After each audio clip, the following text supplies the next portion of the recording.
ini orang penonton nggak ngerti ngomongnya yang kayak gini. Waduh, you are my Apaan? mengajari bahasa publik komunikasi di depan Habisnya kan TV live nasional tuh gemeter kita biasa berhadapan sama orang atau berhadapan sama monitor itu kan aneh. tapi waktu itu tuh sempat yang wow 400 teroris lebih gitu kan diwawancara sama Mas Owi gitu kan, itu kan yang bikin orang ya, wow gila gitu kan. Tapi setelah itu menghilang, Mas Owi hilang dari layar, itu kemana? Lebih banyak di pemerintahan atau gimana? Ya, jadi setiap saya dari Senin sampai Sabtu atau Minggu lah, Senin sampai Minggu adalah makhluk ekonomi gitu ya, binatang, malah binatang ekonomi gitu ya. Tapi di hari Rebo, sebuah lembaga pemerintahan meminta saya sebagai staf khusus di bidang intelijen ekonomi. Perlu disebut namanya nggak? Saya harus lapor dulu. Iya. Dan sehingga kalau di hari Rabu tersebut saya mungkin bisa dikatakan sebagai apa ya, Spider-Man kali ya. Nah di hari biasa saya adalah Peter Parker gitu. Oh. Jadi ya. jadi ya ada ini yang berbeda gitu ya. Dan tapi tugas itu sudah selesai, sudah paripurna. Sekian lama, jadi ya setahun terakhir kita menjadi independen analis deh. Gitu. Oh gitu. Jadi dan kayak, balik lagi ke aslinya. Selama sekian puluh tahun berbisnis ya itu aslinya gitu. Jadi emang kayak apa? Kayak ada kontrak gitu atau enggak? Di kontrak sekian tahun? Iya, benar. Di kontrak cukup panjang kontraknya gitu. Jadi ya sudah selesai lah. Oke.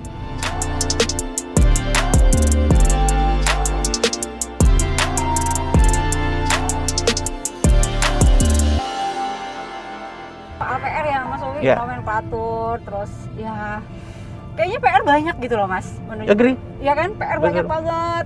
Termasuk PR ketika aku mencari sosok Mardigu Wowi. Itu tuh susah banget. Kenapa?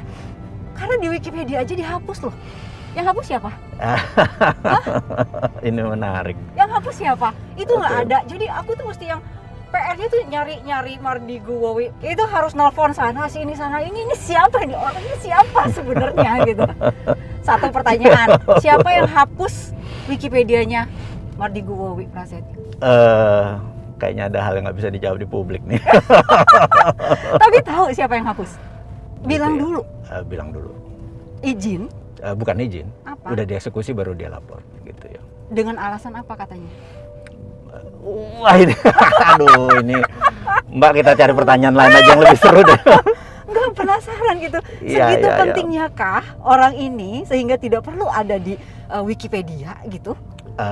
Kita ngejawabnya begini. Apa? Banyak sekali informasi-informasi yang kita ungkap yang bahkan tidak keluar di mainstream news. Iya. Gitu ya.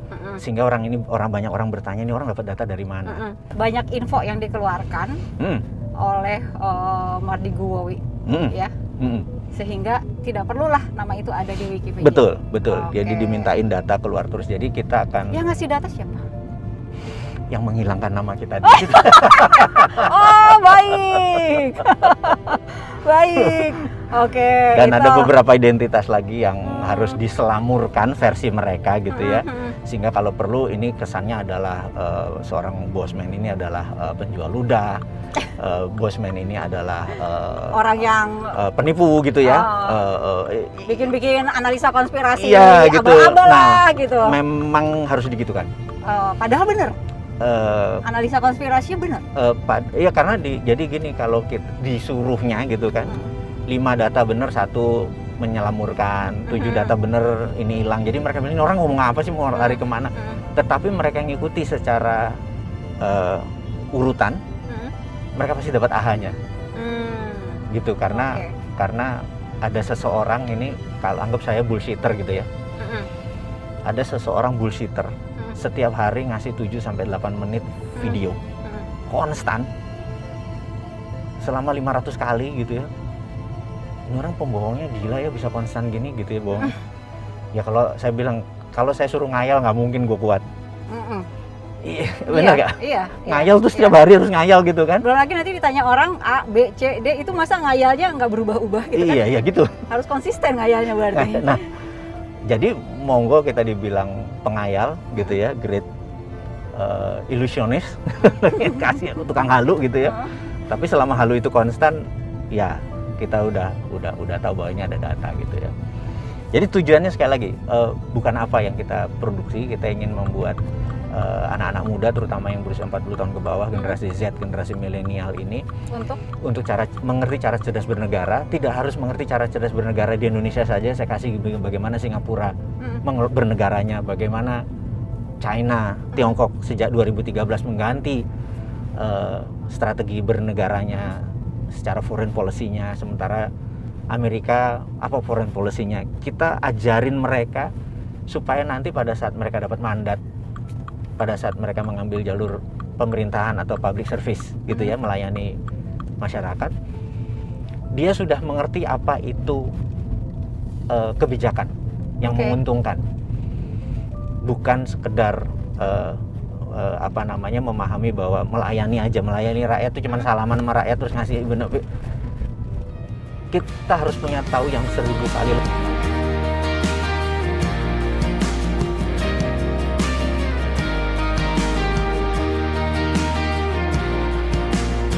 Kan aku tahu banget kamu tuh pernah masuk di YouTube-nya Deddy Corbuzier kan. Di situ ngomong bahwa COVID buatan Amerika, Cina, Israel gitu kan, ya, untuk Trump gitu kan. Kamunya sendiri kena gitu. Masih merasa bahwa itu memang ya dibuat untuk ngalahin Trump. Jadi sebenarnya waktu COVID ini di launching bulan November 2019, kita harus menginform ke masyarakat bahwa COVID memang benar adalah virus yang dari kelelawar dan sebagainya. Tetapi ada 3 laboratorium di dunia ini, di Wuhan, di Israel, sama di Amerika yang bisa mengenrich atau memperkaya. Nah, begitu dia memperkaya ini, dia mempunyai sifat lebih deadly, lebih mematikan. Nah, waktu kita lihat secara garis besar, apakah ini untuk ngalahin Trump gitu ya? Apakah ini? Kita lebih melihat ini lebih luas lagi bahwa ini adalah konspirasi untuk Great Reset. Great Reset itu ada sekelompok manusia yang punya cita-cita, anggap Thanos deh. Thanos dalam film The Avengers kan, dia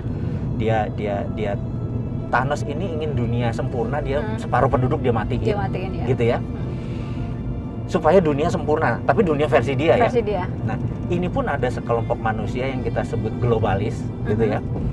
Yang sejak ratusan tahun memang sudah control the world gitu. Dan mereka the winner takes all, ada buku yang menarik tuh. Mereka adalah pemenang, karena pemenang selalu mengambil semuanya gitu ya, the winner. Mereka itu ingin the winner terus. Mereka itu bukan negara. Mereka adalah giant corporation. Mereka bisa mengendalikan sebuah demi cita-citanya. Contoh ya, ini coba. Dulu di tahun 1910, nanti kita akan jawab sampai sana. Tahun 1910, dunia itu mata uang dunianya masih pound sterling sama Swiss franc. Belum dolar. Mereka ingin dolar menjadi world currency. Itu waktu rapat di Jacqueline Island 1910, Partai Demokrat menolak. Yang menang, dan ini dia dari sisi Republikan gitu ya. To make story short, separuhnya itu naik di kapal Titanic yang tenggelam, sehingga kebijakannya akhirnya disetujui karena suaranya jadi mayoritas yang setuju bahwa dolar akan menguasai. Baru tahun 44-45 sewaktu Bretton Woods Conference tahun 45 di utaranya Boston itu menyatakan bahwa world currency adalah, waktu Perang Dunia Kedua berakhir, adalah dolar gitu ya. Nah, sewaktu dolar berkuasa, jadi kalau saya punya uang $1.000, saya mau transfer ke Mbak ini di rekening Bank Mandiri, maka kita nulis nama Mbak ini, nomor rekening segala macam, kita transfer $1.000. Clerknya, kasirnya akan menginformasikan ke New York. New York akan menginformasikan ke kota kecil namanya Basel. Kalau Basel bilang oke, proof, New York oke, ini oke, baru pindah, ada fee. Selama kita transfer, Basel itu dapat fee sekian persen, kecil. Basel itu milik sebuah keluarga. Jadi selama kita pakai dolar, the winner takes all, ada yang benefit. Semakin kaya kita berdua, ya dia makin kaya juga gitu ya. Nah, dia ingin last forever. Mereka itu ingin last forever gitu. Salah satunya adalah controlling the world, ini salah satunya. Jadi mereka sudah menyiapkan banyak tool. Mereka itu raja tega. Raja tega. Bisa diingatkan bahwa apakah ini vaksin? Belum, perang vaksin itu masih tahun depan. Di 2021-2022 sekarang belum perang vaksin. Sekarang ini adalah perang herd immunity. Herd immunity ini kan dia memerlukan vitamin C, vitamin D, benar nggak? Ya. Pertanyaan kita, begitu COVID menyerang, pasien ini diberikan apa? Terbanyak diberikan vitamin. Kita cek, pernah nggak kita kekurangan vitamin? Oke. Jawabannya tidak, karena mereka ready before ini di launching. Oke. Jadi someone ada yang benefiting. Jadi kalau di dunia intelijen itu selalu melihat adalah who's benefiting. Begitu yang benefit adalah si A, dia main. Jadi siapa yang benefiting? Bayangin selama 8 tahun ada Obamacare di Partai Demokrat. Obamacare itu adalah pharmaceutical atau dunia sistem health system panen akbar. Begitu Trump jadi, ini ditebas karena Trump military industrial complex darlingnya. Military industrial complex darlingnya, bukan farmasi industrial seperti zamannya Obama. Ini kan, waduh, pengen nyari permainan lagi kan? Sekarang saham farmasi kan naiknya gila-gilaan gitu kan? Nah, ini yang kita sebut bahwa COVID adalah political tool. Nah, begitu nanti Biden jadi atau Trump jadi lagi, tugas COVID sebagai political tool selesai. Itu yang dimaksud selesai COVID itu Selesai maksudnya COVID bukan selesai. Bukan COVID-nya selesai. Ya. COVID menjadi pandemik biasa. Yang diuntungkan dunia farmasi dan sistem kesehatan. Nah, sekali lagi, jadi karena ini political tool, dia random. Salah satunya adalah pukul Trump. Karena dia anti globalis kan. Dia kan patriotis nasionalis gitu ya. Nah, itu picture besarnya. Kejawab mudah-mudahan. Nah, waktu saya kena, makanya banyak yang bilang bahwa kenapa cuman lo yang kena gitu kan. Kemudian apa lo di COVID kan gitu ya. Iya, ada ya gitu. Akhirnya kita bilang ya mungkin aja, bener gak gitu. Di COVID kan kok ada orang yang niat untuk supaya Wowi kena nih. Kayaknya soalnya hari berasa itu, dari mana emang? Itu cuma tuduhan, bener nggak? Ya, oke. Cuma tuduhan. Tetapi saya bilang saya tidak bisa menyangkal gitu. Mungkin saya bilang gitu, bener nggak? Gitu. Ya, tapi sekali lagi ke depan walaupun kita seakan-akan sudah punya antibody karena pernah overcome. Enggak, itu orang tuh ada yang kena 2 kali loh Mas Wowi. Makanya lebih baik kita pakai masker terus aja deh. Baiklah. Tiap hari makan vitamin aja deh, bener nggak? Iya. Itu makanya kita nggak bisa bilang bahwa udah gue udah kuat gitu, terus udah jangan belagu dah. Udah kita sehat aja deh, kayak sekarangnya pakai masker aja deh gitu. Iya, walaupun kasihan kan nggak semua orang bisa dengar suara, maksudnya kan ada yang bisa baca gerak bibir, ini jadi nutup untuk sebagian orang gitu kan. nanti ada teks di bawah. Nanti ada teks di bawahnya. Nggak ada, jadi akhirnya kena juga itu. Aduh, gue kena juga nih. Iya. Nah, ada satu moral yang saya dapat ya. Satu, saya tuh kan kena dari istri saya. Jadi istri saya karena suka trekking, dia jalan sama temennya, suatu hari temennya melaporkan kena, tapi agak telat ngelaporin. Trekking gunung ya. Temannya kena, terus ke istrimu kena. Jadi dia agak telat lapornya.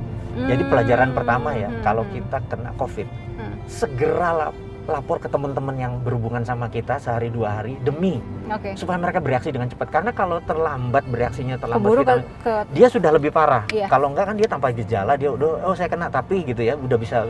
Saya agak telat, terus 4 hari ada acara besar sehingga saya menggunakan seluruh proteksi untuk tetap melaksanakan tugas, tapi saya menggunakan seluruh ini dan alhamdulillahnya sahabat-sahabat saya yang berhubungan di acara itu sampai 10 hari setelah 2 kali itu juga nggak ada yang kena. Jadi saya pikir bersyukur karena informasi terbuka ini kan. Informasi terbuka. Terus yang kedua adalah saya waktu dicek itu kan saya lemes kan. Kemudian dokter IGD-nya yang sampai sekarang saya mengucapkan syukur sama dia karena reaksi dia ini adalah cepat gitu. Dia bilang Pak, boleh nggak dites kadar oksigen ke paru-paru. Tesnya gimana? Ngambil dari nadi tapi agak dalam Pak gitu. Itu rasanya jarum masuk tuh ngurek kiri ngurek kanan selama sekian menit, itu kan gemeter juga rasa sakitnya, bener nggak? Nggak pakai obat bius apa? Nah, juga harus intinya lah begitu diambil terus kadarnya Pak cuma 82%, Bapak kalau bisa harus dirawat. Jadi oksigen ke tubuh saya cuma 82%, tidak 95 sampai 100 yang harusnya gitu ya. Ternyata paru kanan saya sudah kayak kabut gitu ya. Cepat Sehingga, juga ya itu. Padahal, nah terus dokter bilang, Bapak berkenan pakai plasma. Saya bilang, plasma itu apa? Saya sederhanakan Pak ya. Plasma itu adalah orang yang sudah sembuh dari COVID, diambil inti darahnya nama plasma untuk ngajarin darah Bapak, antibodinya Bapak muncul dan lain sebagainya supaya lebih cepat pinter. Jalan pintas gitu ya? Ini bisa baca tulis, ini masih ABCD. Untuk perang lawan COVID ini perlu. Nah ini udah lebih pinter, jadi Bapak antibodinya lebih cepat diproduksi. Saya bilang, oke, nggak masalah. Tapi ada satu hal Pak, tolong nanti kalau sembuh Bapak menyumbangkan plasmanya. Saya bilang, saya janji karena saya nggak pernah mau imbalans atau tidak seimbang pada kehidupan. Saya janji. Udah. Nah udah alhamdulillah. Nah terus akhirnya begitu dipakai satu apa ya istilahnya, satu kantong gitu, langsung dites, langsung lompat. Sebenarnya dalam jangka waktu berapa hari? Cepat sekali. Baru pakai pagi itu, pagi besoknya diambil swab udah langsung. Oh iya. Kalau di tempat lain udah keluar tuh. Oh. Dan itu 3 hari pertama karena susah. Terus dia nanya, Pak, saat ini banyak orang yang sudah sembuh tidak mau menyumbangkan plasmanya. Karena katanya. mereka nggak mau nyumbangnya kenapa?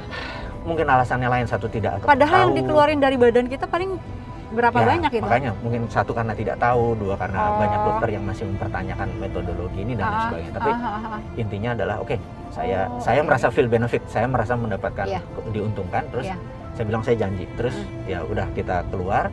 Seminggu kemudian saya sama dokter, saya tanya, Dok, plasma itu apa supaya saya lebih puas? Dia bilang, jadi kalau kita bagi 3 kategori, ada yang kategorinya ringan atau bahkan tanpa gejala yang isolasi di rumah, itu tidak perlu plasma. Tapi kalau mungkin antara medium sampai severe atau sampai parah itu cocok. Tapi yang akut itu mungkin beda lagi. Jadi mungkin yang di tengah inilah yang cocok pakai plasma. Dan dia di rumah sakit itu dan dokter-dokter yang pakai plasma menyatakan kesembuhannya tinggi sekali gitu ya. Nah, saya jadi pede untuk mempromosikan plasma. Karena itu kita buat video, mengucapkan terima kasih kepada nakes, tenaga kesehatan seluruhnya, bukan yang karena nolong saja. Ternyata saya itu bisa setiap 2 jam pencetin itu karena perlu ini. Pencetin untuk manggil ininya, infusnya habis lah, inilah gitu ya. Itu saya lari-lari kan, tenaga kesehatan itu sampai nanya, Pak berapa orang di lantai ini? Pak 32 Pak. Pegawai ini berapa? 17 itu bisa begini-begini terus katanya. Dan mereka itu sampai dikasih sebuah minuman karena nggak sempat makan. Oh my god. Jadi mereka, saya bilang, wah ini orang militan sekali menolong orang, sementara dia kadang-kadang nggak sempat, cuma dikasih apa, mereknya S itu depannya gitu. Dan itu semua nutrisi ada karena nggak sempat makan formula. Jadi mereka cuma neguk, tapi tidak kekurangan karena itu. Saya sampai terharu saya. Gila, nakes kalau kayak gini nih, COVID harus segera hilang gitu kan. Nah sementara metode plasma ini ternyata efektif. Bayangin sekarang ini ada 400.000 yang sudah sembuh, ada 500.000 yang terpapar. Kalau 50.000 aja yang memberikan plasmanya, sembuh nih.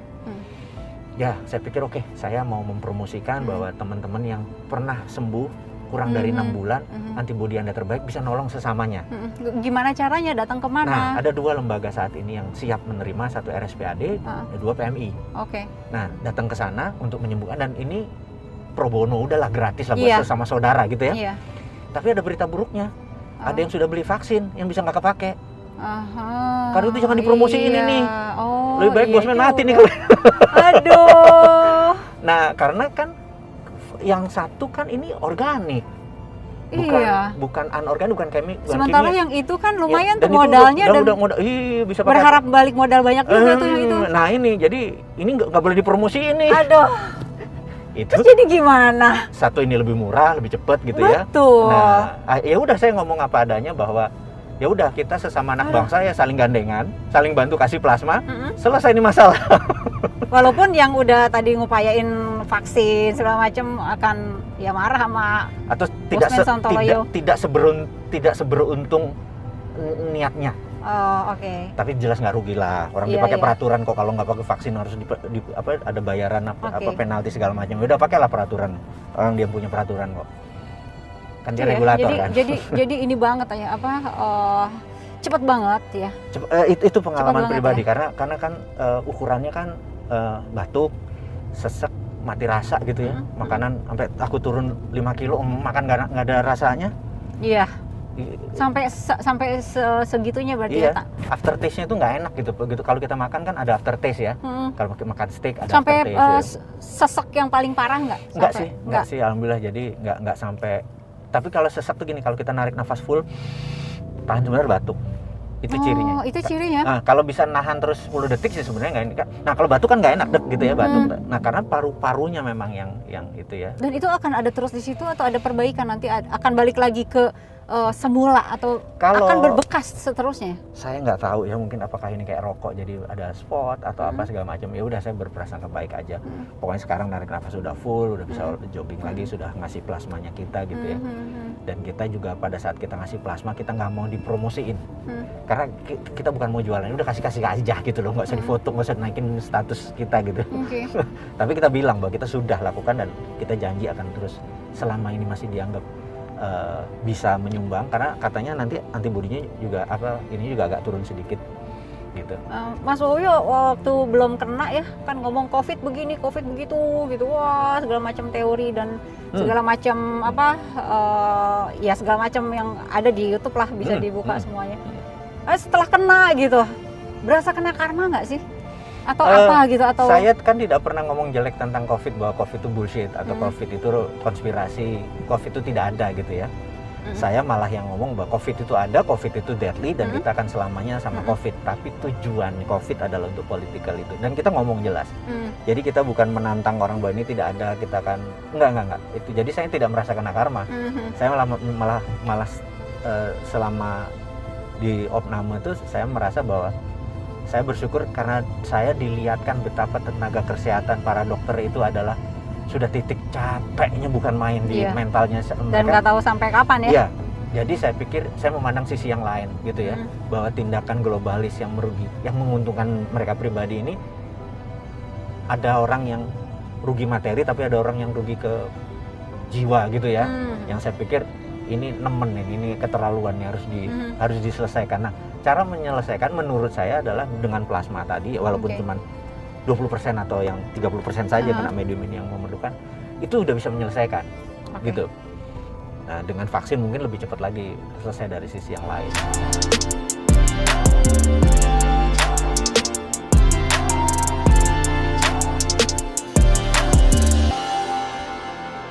Indonesia itu kan ya damai-damai tapi anget, sebetulnya tuh kayak ada sekam gitu loh. Ya kan? Kayak damai tapi kayak ada sekam, kayak ada ya dikit digosok aja udah langsung panas gitu.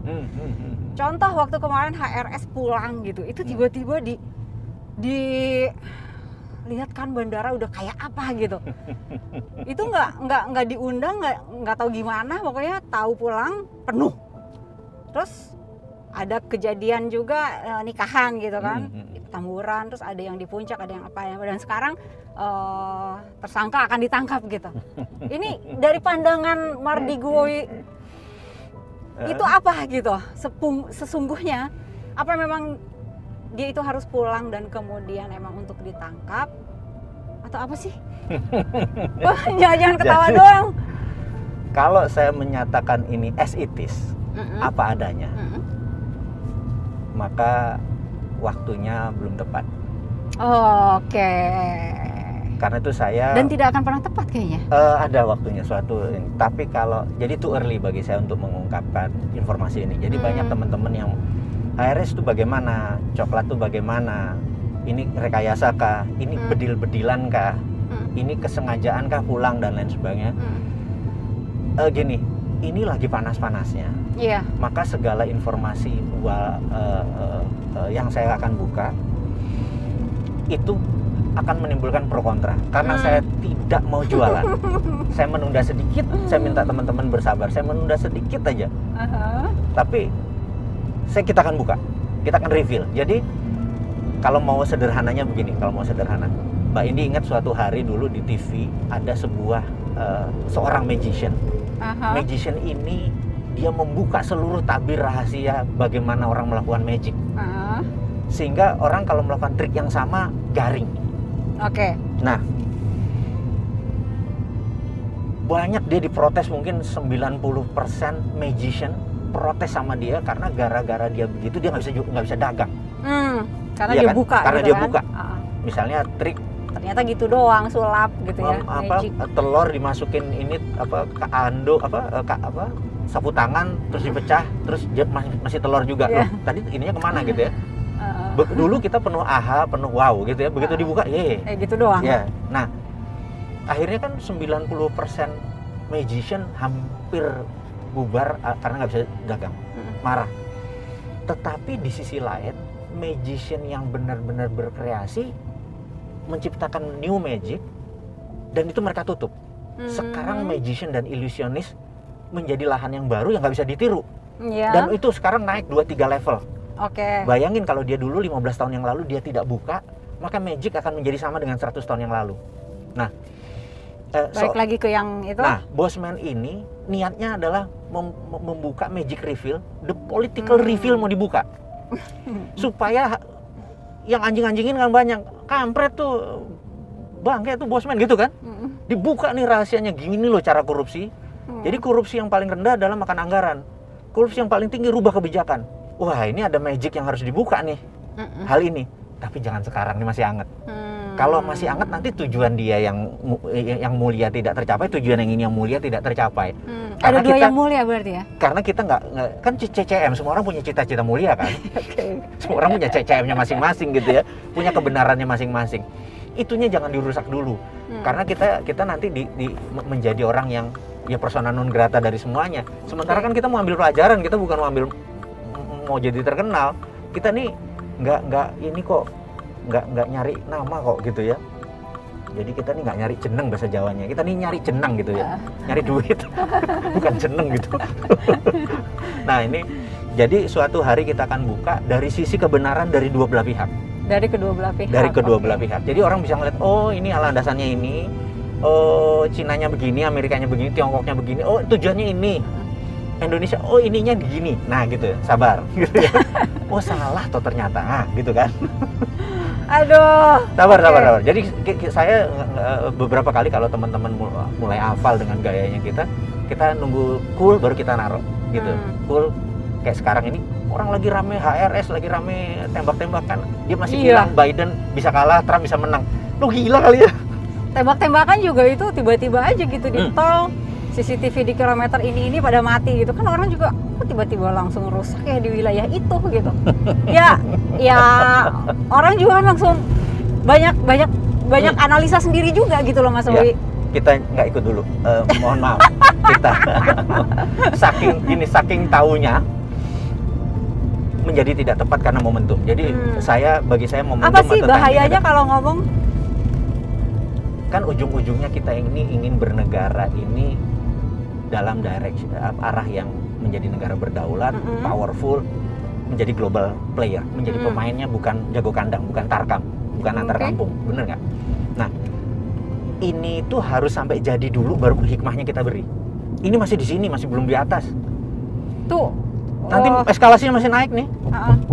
Biarin aja. Nyawa 6 lewat juga biarin aja. Itu nyawa kan udah terjadi, nggak akan terjadi lagi. Tapi eskalasinya naik. Nah, eskalasi naik ini begitu mateng. Nah, ini yang benar nih, gitu. Baru kita ngomong. Masih begini. Too early. Jadi kayak gini deh. Sewaktu Biden menang jadi oleh quick count, dinyatakan selamat. Padahal KPU Amerika belum memutuskan. Iya. Kenapa sih mesti buru-buru? Kayak di sini kan? Di sini juga kan. Kita cuma bilang alhamdulillah Anda menang. Udah sebatas itu. Tapi kita belum menyelamatkan Anda. Selamat ya, selamat berjuang, semoga amanah. Nanti pada saat KPU menyatakan dok, bener nggak? Iya. Jadi hal itu membuat kita ngerti bahwa ini udah puncaknya, nggak bisa digugat lagi gitu ya. Nggak usah buru-buru, sabar. Ini pun masih sama nih. HRS dengan kasus ini masih akan naik, belum sampai doknya gitu. Nah di situ baru kita buka gitu. Jadi kita selalu membuka sesuatu yang sudah matang. Oke.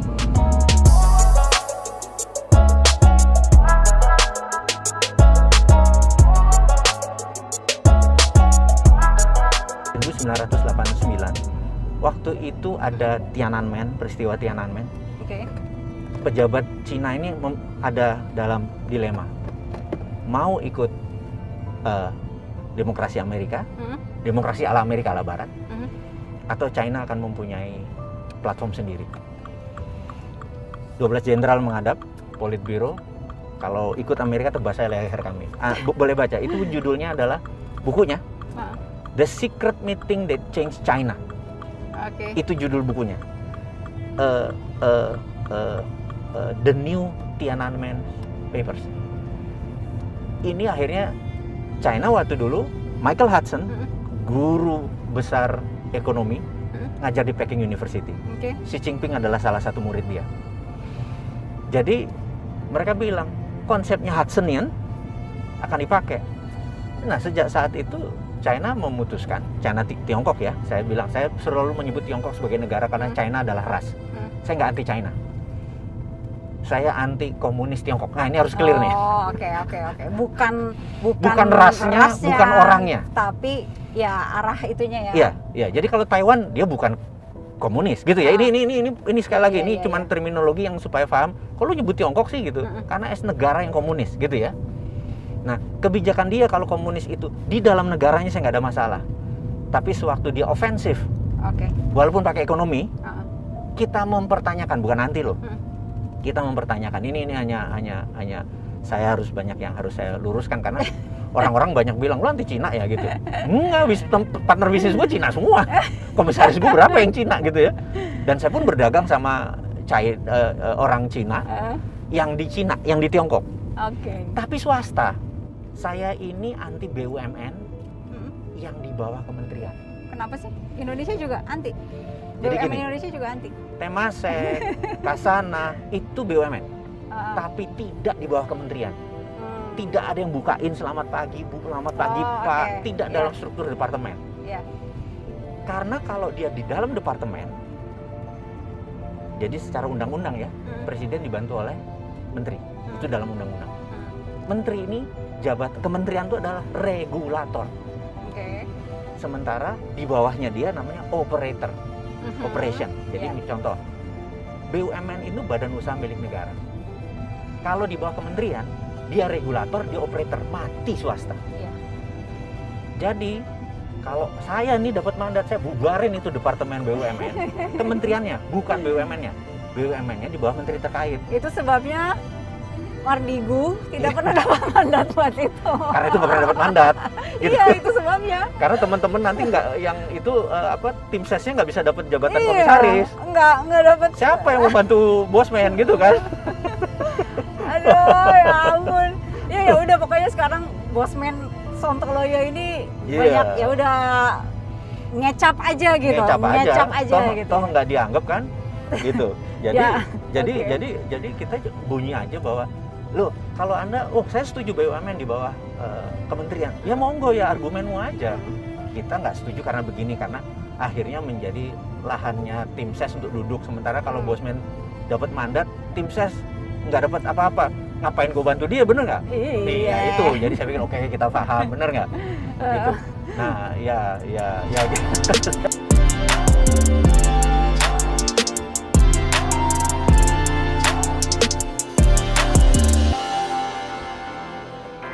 Aku tuh kan kenal Mas Wowi dulu pengawal terorisme, ceritanya gitu ya, ceritanya. Terus udah gitu kemarin kan banyak tuh di YouTube, ya sebut saja gitu, yang terkenal tuh semuanya ada Mardigu. Tunggu, ini perasaan narsum gue nih. Tunggu ya. Ini gue harus dapat nih narsum gue nih. Tapi kamu tuh ada di mana? Itu sampai kayak digilir gitu kan di beberapa YouTuber terkenal gitu, Mas Wowi ya kan. Dan kebanyakan yang mereka pengen ungkap itu lebih ke konspirasi kayak gitu kan. Benar nggak? Jadi awalnya mungkin saya punya diary di sosial media yang selalu nama saya samar atau tempat saya samar, pokoknya saya tulis sebagai ungkapan karena saya dari dulu nulis diary. Namanya apa dulu? Enggak, dari pribadi, benar-benar dari pribadi. Terus begitu ada Facebook di 2010-11, saya pindahkan diary tersebut ke sosial media, tapi saya samarkan. Jadi tidak, bahasa Jawanya tidak cetok gitu ya, tidak benar-benar nulis as it is saya tulis. Hanya mengekspresikan hari ini mau apa, hari ini ngapain dan lain sebagainya. Ternyata cukup banyak peminatnya gitu ya. Sampai sosmednya dulu udah IG atau sosmednya belum, masih Facebook? Masih Facebook. Terus ternyata cukup banyak dan cukup banyak, tapi tahun bergeser 2013 2014 ternyata anak-anak muda yang generasi milenial lebih suka gambar gitu kan.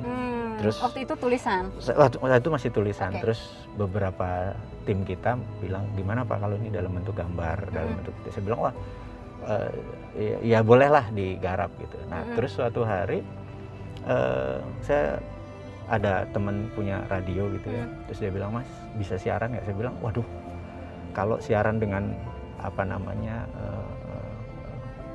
temanya apa gitu kan, saya harus tahu dari awal. Dia bilang enggak, ini kayak acaranya Mbak Indi lah apa aja gitu. Nah saya lebih luas gitu ya, karena akhirnya kita rekaman taping, kemudian dia ngirim 3 menitan gitu, 3 menitan video wawancara itu. Terus dia bilang saya mau naikin ini, terus saya lucu nih, terus saya kasih anak-anak, sama anak-anak dikasih footage, dikasih gambar, dikasih gerak, dikasih itu, jadi bukan kata-kata aja tapi ada gambarnya gitu. Terus saya sebar lewat WA tanpa niat apapun. Terus ternyata nyebar cukup kenceng gitu ya, karena saya dapat feedback dari beberapa, maksud lo apa nih gitu. Saya waktu itu soalnya videonya tentang mengkritisi Undang-Undang 45 yang diubah menjadi Undang-Undang 2002. Saya menganggap Undang-Undang 2002 itu, ini versi saya ya, versi saya dalam bernegara. Undang-Undang 2002 itu banyak merubah pasal 45, salah satunya adalah popular vote gitu. Nah, sementara negara demokrasi terbesar di dunia aja pakai electoral vote gitu ya, Amerika yang tua itu nggak pakai popular vote. Karena popular vote yang dijual kan kepopuleran, bukan kredibilitas. Ini versi saya ya, maaf nih kalau yang tersinggung. Itu tahun berapa berarti ya? 2002. 2000 sorry, yang radio itu. 2 tahun yang lalu. Oh, 2 tahun lalu. 2 tahun yang lalu. Oke. Nah, di 2 tahun yang lalu. Nah, terus setelah saya sebar video itu, saya mempertanyakan ada baiknya kita merevisi undang-undang. Karena saya ada satu hal yang saya agak sedikit makdek gitu bahasa Jawanya. Begitu menghilangkan fraksi TNI Polri dari DPR. Sementara menurut saya seorang TNI dan Polri itu mereka sudah tidak punya voting right, tidak pernah memilih, tapi tidak ada wakilnya. Mereka 1 juta orang, 2 juta orang, dan ini adalah well trained manusia yang terdidik, terorganisir, ngerti bela negara dan lain sebagainya. Begitu mereka tidak punya wakilnya, saya pikir ini negara kita diasasin ini, gitu ya. Nah, saya bunyikan itu bahwa kita harus revisi ulang. Saya maunya termasuk nambah satu lagi, ASN kalau perlu kan dia tidak usah milih, kalau nggak nanti dipaksa sama atasan, bupatinya, wali kotanya lah, gubernurnya lah, memaksa. Nah, ASN kalau perlu tidak memilih, tetapi punya wakilnya di DPR. Dan itu barang nyampe ke pemerintah atau nyampe? Karena teman-teman pejabat yang nanya, maksud lu apa nih gitu dan lain sebagainya gitu ya. Saya bilang, segitu kenceng. Sampai sahabat saya Mas Roy Martin itu bilang, Mas ini suara kamu. Saya bilang, iya. Kamu harusnya taruh mukamu. Kenapa? Karena lu nggak bertanggung jawab nih. Iya. Kalau suara doang. Suara plus nama? Enggak. Waktu itu belum, masih suara doang gitu ya. Terus dia bilang lebih baik ada mukamu, jadi kamu bertanggung jawab. Jangan kayak gini. Saya pikir bener juga. Tapi saya kalau taruh nama saya dibilang jualan. Bener nggak? Lah saya kan nggak niat jualan, gue orang mau pensiun kok, saya bilang gitu. Terus gini aja, taruh namamu aja, jadi bertanggung jawab gitu. Nah terus video berikutnya kita taruh nama tapi kita nggak taruh foto karena kita nggak ada niatan untuk jualan gitu ya. Kita cuman akhirnya video 2-3 kita taruh di YouTube, ternyata responnya cukup bagus. YouTube pertama YouTube Mas Wowi tahun berapa ya berarti? 24 Juni 2019. Baru dong? Baru. Itu YouTube pertama? YouTube pertama. Tapi sekarang followernya udah edan-edanan gitu ya? Ya itu yang nggak ngerti, karena kita nganggap satu tema kita berat kan. Kita rencananya mau buat 1000 video cara cerdas bernegara. 1000, sekarang baru 450. Ya berarti kan, dan itu setiap hari gitu ya kita berikan teman-teman milenial. Saya merasa sejak reformasi 98 itu PMP, pendidikan moral Pancasila, kemudian P4 bernegara kita tuh sangat kecil sekali porsinya, bahkan nggak ngerti sejarah, banyak nggak ngerti. Orang isinya hafalan semua dan porsinya mengecil. Jadi saya pikir terus juga pejabat sekarang banyak nggak ikut Lemhanas. Dulu di zamannya zaman Pak Harto apalagi ya, kita bukan membanggakan atau menjelekkan, tapi sisi positif kita lihat di zaman Pak Harto itu semua calon menteri di Lemhanaskan. Jadi Lemhanas dulu. Jadi kalau udah dipanggil Lemhanas, ini calon menteri nih. Padahal dari 100 orang yang dipanggil cuma 1 yang jadi gitu ya.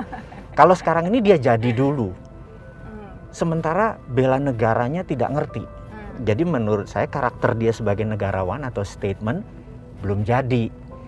Nah boleh dong kita bersuara bahwa ada baiknya mereka sebelumnya dilemhanaskan dulu. Jadi kalau ada misalnya Pak Presiden sekarang mau reshuffle nih, mungkin saya kasih judul Pak Jokowi Get Talent gitu ya. Tapi menteri.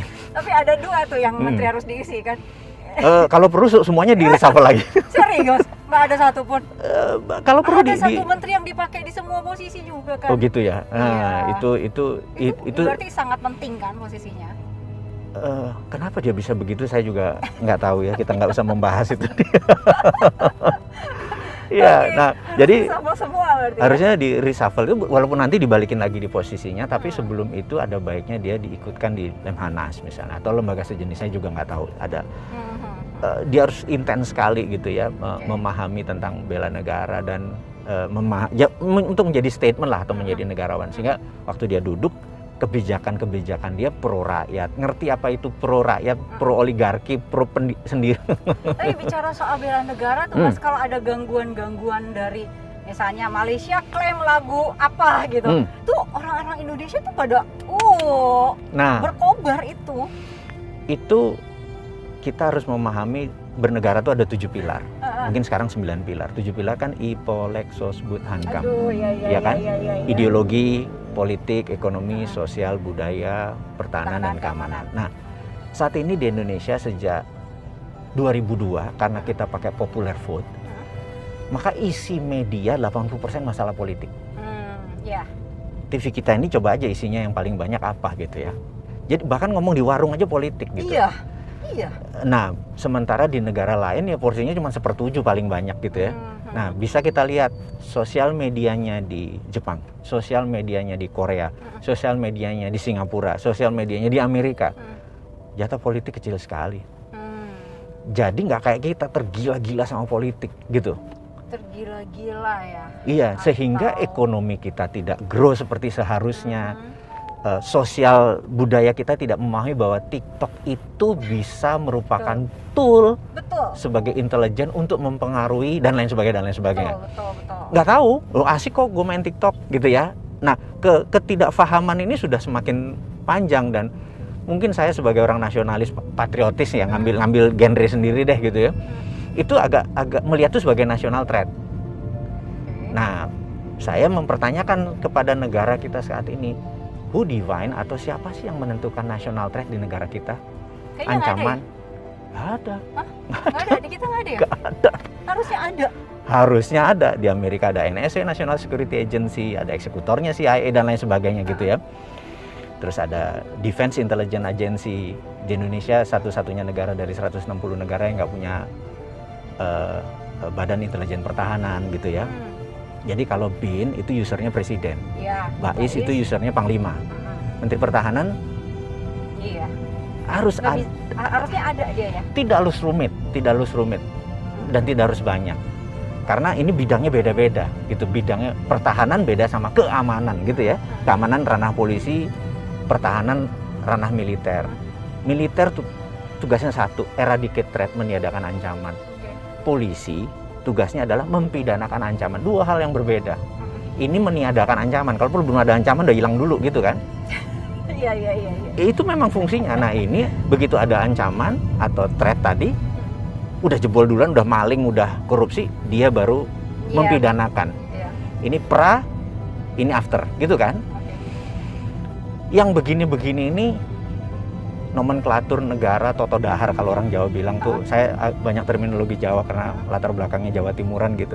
Makan aja ada totonya gitu ya, piring di sini, sendok di sini, garpu di sini gitu ya. Nah, nomenklatur bernegara ini banyak yang harus dibetulin. Misalnya Departemen Sosial itu jangan di bawah negara atau pusat, tapi Departemen Sosial yang lebih tahu adalah pemerintah daerah. Jadi bubarin aja tuh departemen itu. Gus Dur udah coba bubarin dan ngerti kan, Gus Dur bubarin, sekarang setiap menterinya korupsi. Gitu kan, dari dulu dibubarin gitu kan, gitu. bernegara itu Anda akan mempunyai power, Anda akan mempunyai kedaulatan, dan saat ini Indonesia sebenarnya negara yang harusnya menjadi global player, bukan follower. Dan untuk menjadikan negara global player, Anda harus berdaulat. Anda tidak boleh bergantung pada asing atau bergantung pada bahkan teknologi asing, pengetahuan asing dan lain sebagainya. Anda harus bergantung pada kekuatan sumber daya manusia Indonesia, sumber daya alam Indonesia, dan ini adalah power. Kita punya geopolitik yang besar. Geopolitik adalah kekuatan geografi untuk keunggulan politik, dan geoekonomi adalah kekuatan geografi kita untuk keunggulan ekonomi. Jadi kita mau mengingatkan dengan cara cerdas bernegara. Saya harap ke depan 2024 sampai seterusnya Indonesia bukan lagi negara yang follower atau me too, tapi menjadi negara berdaulat yang punya arah yang jelas. Saya harap teman-teman muda rajin baca buku, berdiskusi yang sehat, tidak mengkritik tanpa ada solusi, dan terus semangat walaupun Anda merasa ekonomi sekarang berat karena masalah COVID, tapi ini semua adalah great reset yang membuat Indonesia menjadi negara terbaik. Oke. Terima kasih. Serius banget ya? Iya dong.